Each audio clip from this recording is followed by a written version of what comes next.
خوتي خواتاتي، باش نكون صريحة معكم، راه وصلنا لواحد الزمان اللي اي واحد كيبغي المصلحة الشخصية ديالو، واي واحد كيفكر في راسو وما كيفكر في حتى شي واحد اخر.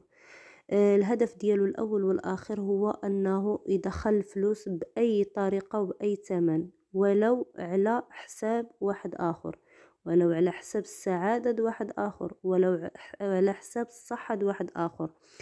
المهم خوتي خواتاتي، في هذا الفيديو بغيتكم كاملين تدخلوا وبغيتكم كاملين تتفرجوا من الاول حتى الاخر، لان هادشي هذا اللي كنسمعوا وهادشي هذا اللي كنشوفوا راه زاد على الحد ديالو بكل صراحة. وشكون الضحية هنا؟ الضحية هي أميمة، اللي صراحة كتعرض لبزاف ديال الحوايج وصابرة على بزاف ديال الحوايج. وكنشوف الضحية الثانية هي الأم ديالها، ميمنة، اللي كتشوف بنتها قدامها، يعني كيفاش كل واحد وشنو كيقول، وكل واحد شنو كيهتكلا في العرض ديالها وفي اللحم ديالها. وصراحة حتى شي واحد ولا حتى شي أم كتقدر تستحمل أن شي واحد يأذي لها وليداتها، لان هادشي هذا اللي كنسمعو راه بزاف اخوتي، وراه زاد على الحد ديالو. كاين اللي كيقول بان اميمه راه يعني جات لهنا للمغرب على ود الادسنس، راه جات على حساب باغا تفرش الدار ديال الوالدين ديالها، على حساب الادسنس طالع في هاد شهر 12. هاد الالاعيب وهاد الشي اللي كتعمل كامل كذوب في كذوب، يعني كيف ما قلت لكم بزاف ديال الحوايج اللي خرجوا ضدها، وبزاف ديال الاشاعات ما خلاو لا الزوج ديالها، ما خلاو لا هي، يعني كيف ما قلت لكم كل واحد كيلغي بلغاه، وكل واحد واشنو كيقول، وكل واحد كيجبد من جنابه وكيهدر. المهم قبل ما ندخل في التفاصيل هذا الفيديو نوضح شنو واقع الأميمة بالضبط، وشنو هما الحاجات اللي ما بغاوش انهم يبينوهم للمتابع، وبزاف ديال الحوايج اللي واقعين وراء الكواليس. ولكن كيف ما قلت لكم نبدا بالتحيه، وبغيت نقول لكم كيف نتوما، لاباس عليكم بخير؟ نتمنىكم تكونوا بخير وعلى خير وانتم كتشوفوا هذا الفيديو. وقبل ما نبداو ما تنسوش ديروا جيم والبارطاج قناتي وقناتكم بنت الشمالية. شكرا للانضمام ديالكم للقناة، وشكرا للدعم والمساندة لهلا خطيكم. ونرجعوا للموضوع ديالنا. كيف ما قلت لكم خوتي خواتاتي، من نهار اللي قررت أميمة انها ترجع لعند الوالدين ديالها، وحتى شي واحد ما خلاها في الخاطر ديالها، يعني كل واحد اشنو كيقول. اللي كيقول انها هربانه من بلجيكا، اللي كيقول عندها مشكل هي والعجوزه ديالها، اللي كيقول عندها مشكل هي والزوج ديالها، اللي كيقول الزوج ديالها راه ضربه وتعدى عليها. يعني كيف ما قلت لكم راه كيجبدوا من جنابهم ويحطوا. وحنا كاملين خوتي خواتاتي شفنا أميمة نهار اللي جات ونهار اللي شاركت معنا داك الفيديو في المطار، راه فعلا البنت كانت يعني باينة على وجهها انها مأزمة، انها كتمر بواحد المرحلة اللي هي صعيبة، كتمر بواحد الظروف اللي عالم بهم غير الله سبحانه وتعالى. يعني ماشي ضروري غادي تجي وتقول اي حاجة كتعيشها في المواقع. يعني كاين بعض الحاجات اللي الانسان كيتعرض لهم في الحياة اليومية ديالو، بزاف ديال المواقف اللي كيعيشهم راه ما يمكنش يجي يبارطاجيهم مع اي واحد.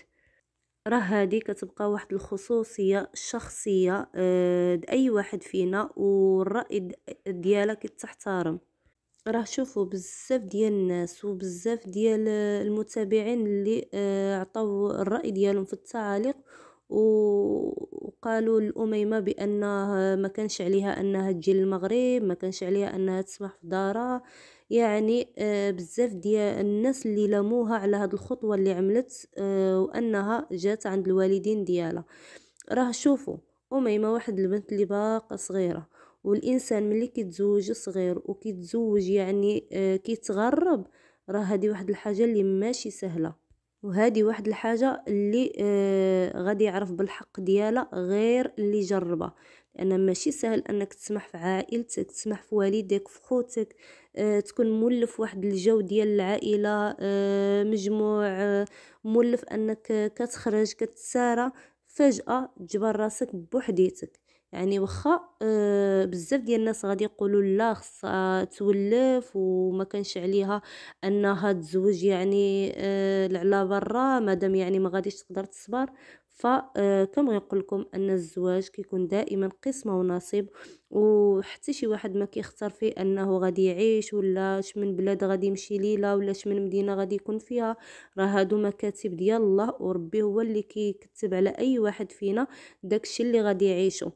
ولكن يعني بحكم ان اميمه باقا بنت صغيره وجبرت راسها في واحد المحيط اللي بوحديتها، والزوج ديالها يعني كيكون في الخدمه ديالو وكدوز النهار وما طالب بوحديتها، فما فيها بس يعني مادام باقي لحد الساعه ما عندهاش الوليدات اللي غادي يلزموا عليها انها تبقى في الدار ديالها، فما كاين حتى شي مشكل تجي وتزور والديها مادام هي والزوج ديالها الحمد لله متفاهمين. وخير دليل انهم بانوا بواحد الفيديو اللي بجوج بيهم وكيوضحوا ان يعني ما كاين حتى شي مشكل بيناتهم وما وقع حتى شي حاجه من هاد الاشاعات اللي كاينين. وبخصوص الحمل ديالها يعني كنظن ان اميمه عندها الحق انها تستر الحمل ديالها اذا كانت حامله فعلا. يعني هذه واحد الحاجه اللي عندها الحق الكامل، لان احنا كاملين عارفين ان العين علينا حق. والمراه في الشهور الاولى يعني كتكون واحد الفتره اللي هي حساسه، خصها حتى تفوت من ديك الفتره ديال الخطر والجنين يعني كبر شويه.